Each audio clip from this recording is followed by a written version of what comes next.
할렐루야, 여러분 안녕하십니까? 김창문 목사입니다. 오늘부터는 구역공과 가스펠 프로젝트 신약 4권으로 함께 말씀의 은혜를 나누도록 하겠습니다.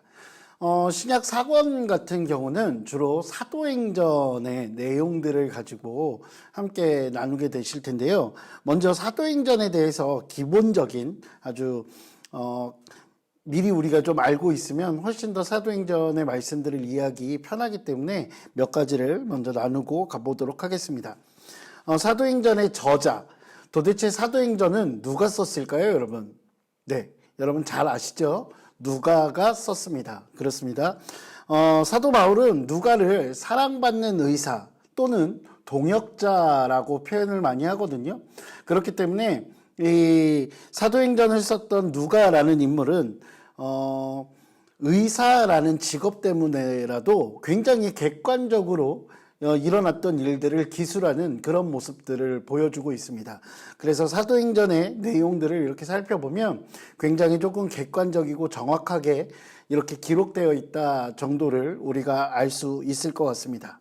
그 다음에 이제 기록 시기, 사도행전은 과연 언제 쓰여졌을까라는 부분인데요. 보통 신학자들마다 조금씩 차이가 있기는 하지만 예수님께서 이 땅에 오신 이후에 주 60년에서 70년 사이로 많은 신학자들이 이야기를 하고 있습니다.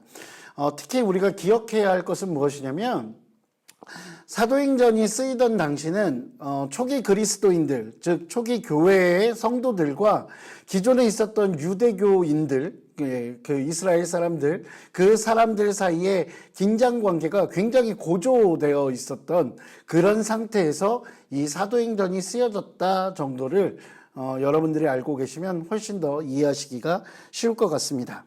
그리고 이제 기록 목적, 사도행전은 도대체 왜 기록되었을까라는 것이죠. 사도행전의 기록 목적이라고 하면 초기 기독교인들, 앞서 말씀드렸던 것처럼 전통적인 유대교 안에 있었던 사람들과 초기 기독교에 있었던 사람들, 그 사이에서 많은 갈등들이 있었잖아요. 그 사이에서 이 초기 기독교인들을 변호해주는 그런 역할들을 하기 위해서 이 글이 쓰여졌다, 사도행전이 쓰여졌다라고 말할 수 있습니다. 즉, 다시 말해서 이제 새로 예수 그리스도를 믿는 하나님의 백성들, 이 초기 교회 사람들도 하나님의 백성이라는 정당성을 보여주기 위함이 있었다라는 것이죠. 그리고 앞서 말씀드렸던 것처럼 이 사도행전은 누가 썼다고 그랬죠? 그렇죠. 누가가 썼습니다. 그래서 누가가 썼던 성경이 하나가 더 있어요. 뭐가 있습니까? 누가복음이죠. 그래서 이 사도행전과 누가복음은 일종의 연속성이 있습니다. 누가복음이 예수님께서 행하신 이 땅에서 모든 일들을 기록한 책이라고 이야기할 수 있다면, 사도행전은 예수님께서 그의 제자들을 통해서 계속해서 이 땅 가운데, 이 세상 가운데 성령의 능력으로 행하시는 일들, 그 일들에 대한 기록을 하고 있다라고 여러분들이 알고 계시면 될 것 같습니다. 자, 그러면 본격적으로 가스펠 프로젝트 신약 4권의 1과 들어가 보도록 하겠습니다. 1과의 제목은 성령이 임하시다입니다. 자, 첫 번째 주제, 모든 믿는 자에게 성령이 임하십니다. 사도행전 2장 1절부터 4절까지의 말씀인데요. 한번 같이 읽어보도록 하겠습니다. 오순절 날이 이미 이름에 그들이 다 같이 한 곳에 모였더니 호련히 하늘로부터 급하고 강한 바람 같은 소리가 있어 그들이 앉은 온 집에 가득하며 마치 불의 혀처럼 갈라지는 것들이 그들에게 보여 각 사람 위에 하나씩 임하여 있더니 그들이 다 성령의 충만함을 받고 성령이 말하게 하심을 따라 다른 언어들로 말하기를 시작하니라. 아멘. 우리가 굉장히 익숙한 말씀 중에 하나죠. 오순절날 마가의 다락방에 성령께서 임하셨던 그 장면을 묘사한 누가의 기록이라고 할 수 있습니다. 자, 이 부분에서 우리가 좀 생각해 봐야 될 것이 있는데요. 예수님 사역의 연속성이라는 것입니다. 여러분, 예수님께서는요, 분명히 하늘로 올라가셨습니다. 우리가 그것을 승천이라고 하죠. 그렇게 예수님께서 하늘로 올라가시면서 제자들에게 뭐라고 말씀하셨죠? 얘들아, 너네들 예루살렘을 떠나지 말고 이곳에서 아버지께서 약속하신 것을 기다려 라고 말씀하셨습니다. 그리고 예수님은 그 약속하신 성령님, 그 성령님을 통해 예수님의 사역을 하늘로 올라가신 이후에도 계속해서 하실 것을 약속해 주신 것이라고 말씀드릴 수 있습니다. 실제로 성령님과 함께하는 그 성령의 충만함을 받았던 그 제자들과 함께, 그 제자들은 성령님과 함께함으로 능력을 받고 예수님께서 이 땅에 계실 때 하셨던 그 많은 사역들과 유사한 사역들을 하게 되는 것입니다. 병자를 치료하고요. 그리고 또 하늘나라, 즉 하나님 나라에 대한 그 이야기들을 가르치게 되는 것이죠. 다시 말해서 성령님과 함께 한다는 것, 그것은 예수님의 사역을 계속한다는 것이라고 말씀드릴 수 있습니다. 자, 그 다음에 우리가 성령님을 뭐라고 이야기 많이 하죠? 보혜사라고 이야기를 많이 합니다. 자, 보혜사라는 게 어떤 의미가 있을까요? 여러분 잘 알고 있다시피 보혜사라는 의미는 돕는 자라는 의미가 있습니다. 예수님께서 보혜사 성령님을 우리에게 보내주시고 그 초기 기독교 공동체에 보내주셨던 가장 큰 이유는 그 하나님의 자녀들, 예수님의 제자들, 예수님을 따르던 사람들을 돕기 위해서라는 것이죠. 그런데 이 보혜사라는 말의 어원을 보면 곁에서 부르는 사람이라는 의미가 담겨 있습니다. 즉 보혜사 성령님이 어떻게 우리를 도와주실까라고 이야기를 해보면 성령님은 우리 곁에서 우리를 격려해 주시고 우리를 위로해 주시고 우리의 이름을 불러주시는 그런 분이라고 여러분들이 생각하시면 됩니다. 그래서 예수 그리스도를 믿고 예수 그리스도를 주라고 영접하는 그 모든 이들에게 예수님께서는 보혜사 성령님을 보내주실 것을 약속하셨고 그 약속은 이미 이루어졌고 그리고 앞으로도 계속되어질 것이라는 것을 성경은 우리에게 가르쳐주고 있습니다. 다음입니다. 복음 전파를 위해 성령님이 임하십니다. 사도행전 2장 22절부터 40절까지의 말씀인데 오늘은 33절의 말씀과 38절부터 40절까지의 말씀을 같이 한번 읽어보도록 하겠습니다. 하나님이 오른손으로 예수를 높이심에 그가 약속하신 성령을 아버지께 받아서 너희가 보고 듣는 이것을 부어주셨느니라. 그리고 38절부터 40절이죠.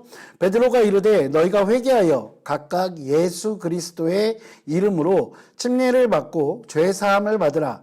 그리하면 성령의 선물을 받으리니 이 약속은 너희와 너희 자녀와 모든 먼데 사람 곧 주 우리 하나님이 얼마든지 부르시는 자들에게 하신 것이라 하고 또 여러 말로 확증하며 권하여 이르되 너희가 이 패역한 세대에서 구원을 받으라 하니.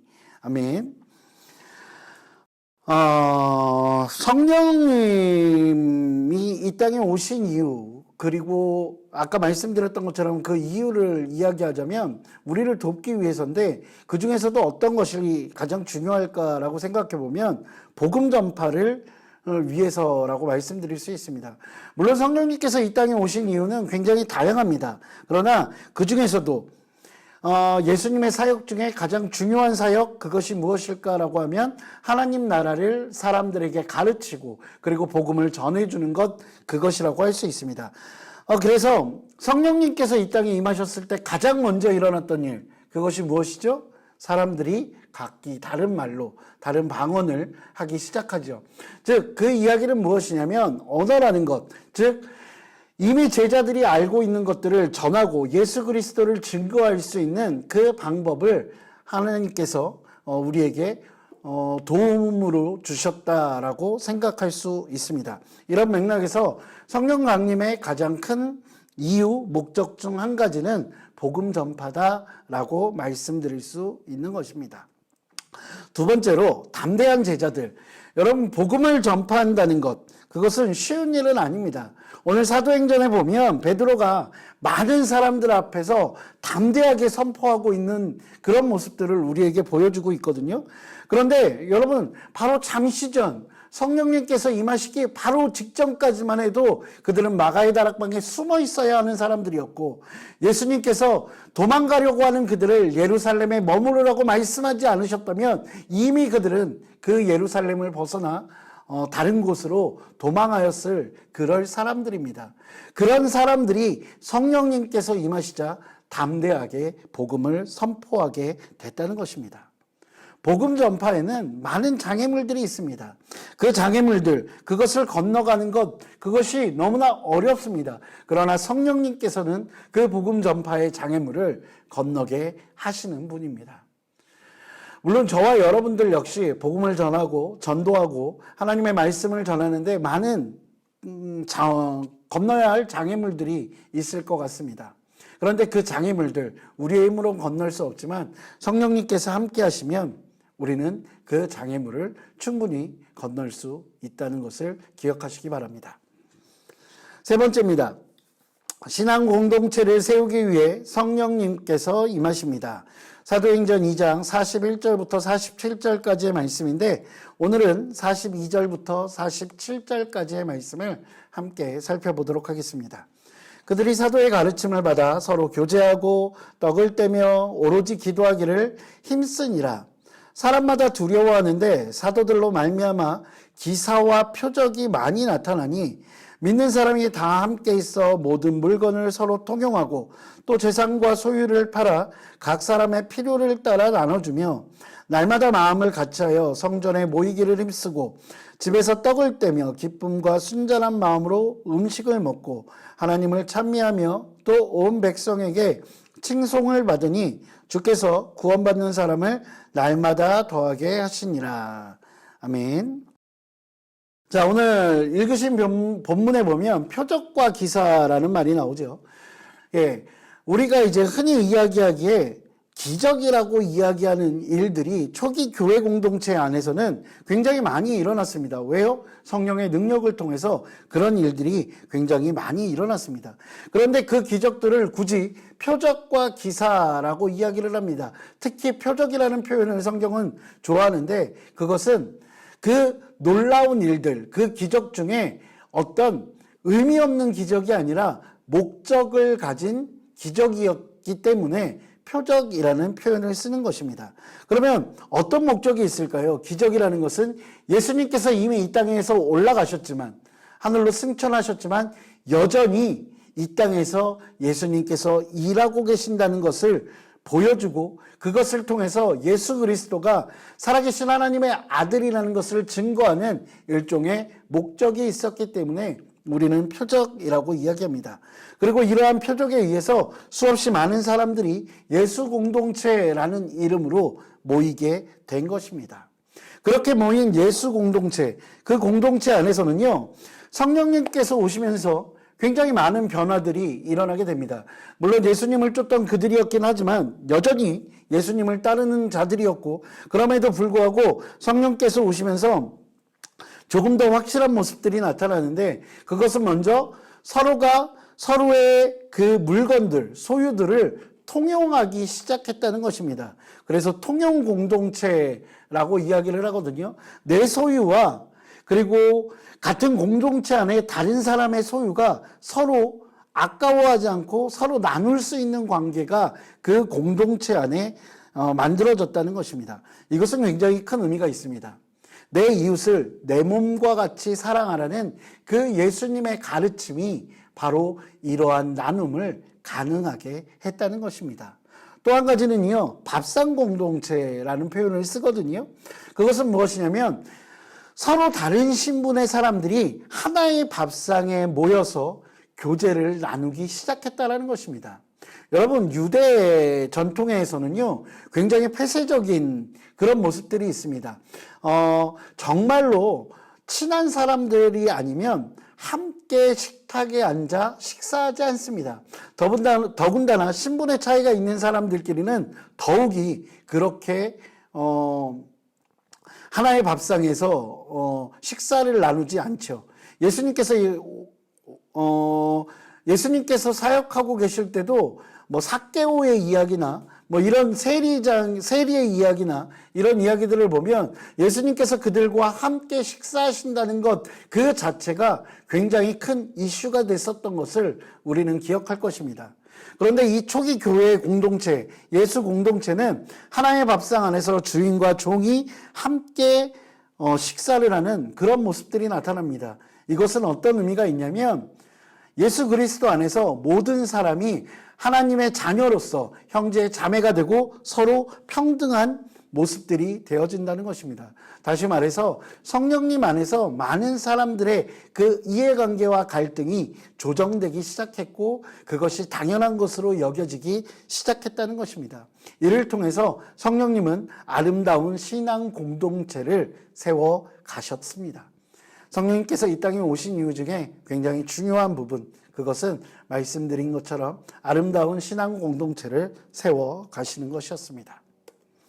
결론을 말씀드리겠습니다. 성령님의 은혜로 예수님을 믿는 사람들은 믿음 이후 성령 충만을 받아 이 세상에서 사는 동안 그리스도의 제자로 살아가야 합니다. 성령으로 충만하면 복음 안에 거하는 데서 비롯되는 사랑과 기쁨이 가득하여 넘치게 됩니다. 그리고 그 넘침이 자연스럽게 주변에 흐르게 됩니다. 이것이 바로 복음을 증거하는 가장 최선의 방법, 최고의 방법입니다. 성령으로 충만했던 제자들은 억지로 복음을 전하거나 의무감으로 복음을 전하지 않았습니다. 그들 안에 흘러넘치는 그 기쁨, 차고 넘치는 그 기쁨으로 예수님을 증거했고 복음을 전했다는 것, 그것을 기억해야 할 것입니다. 하나님의 계획과 우리의 사명 살펴보겠습니다. 하나님은 우리에게 오직 성령님에 의지하여 복음을 나누고 사람들을 회개와 믿음으로 인도하며 공동체 안에서 살아가라고 말씀하십니다. 우리의 일상, 그 일상 가운데서 더욱 성령님의 능력을 의지하고 그러면서 살아가도록 우리는 노력해야 할 것입니다. 그리고 그리스도의 복음을 다른 사람들과 담대히 나누도록 인도하여 주시는 그 성령님의 부르심, 그 부르심 가운데 순종의 삶을 살아야 할 것입니다. 그리고 교회와 공동체 그 안에 필요한 것들을 채워주는 그런 삶을 살아가는 저와 여러분이 되시기를 주님의 이름으로 부탁드립니다. 기도하시겠습니다.